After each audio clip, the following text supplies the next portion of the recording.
કંવાડ police station ખાતે નોંધાયેલ ગરફોડ ચોરીના ગુનાના આરોપીને મુદ્દામાલ સાથે પકડી પાડવામાં આવ્યો. વિગતે વાત કરીએ તો Chhotaudepur local crime branch MF Damor police inspector local crime branch Chhotaudepur નાઓના માર્ગદર્શન હેઠળ LCB સ્ટાફના પોલીસ માણસોને ખાનગીરાહે બાતમી હકીકત મેળવવા સમજ કરેલ કે જે અન્વયે VN Tadvi police sub inspector તથા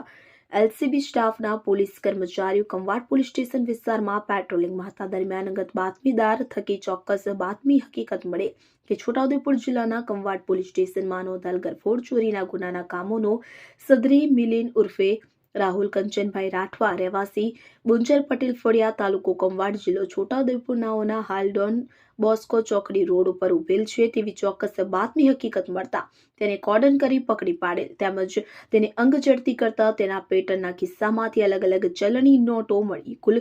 ₹15,000 મળી આવેલ. રોકડા બાબતે આધાર પુરાવા માંગતા તે પોતાની પાસે નહીં હોવાનું જણાવી કોઈ સંતોષકારક જવાબ આપેલ નહીં. તેના પાસેની કાગળની થેલી તપાસતા લોખંડની હથોડી તથા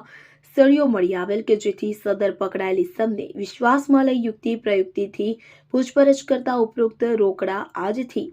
એકાદ મહિના પહેલા કંવાડ ખાતે રામનગર સોસાયટીના બંધ મકાનમાં પહેલા માળે લોખંડની જાળી તોડી ચોરી કરેલનું કબૂલેલ તેમજ 15 દિવસ પહેલા કંવાડ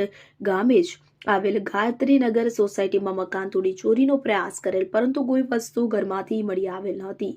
કંવાડ પોલીસ સ્ટેશન ખાતરી કરતા ઉપર મુજબની બે ગરફોડ ચોરીના ગુના નોંધાયેલ હોય કે જેથી પકડાયેલ ઇસમને ભારતીય નાગરિક સુરક્ષા સહિત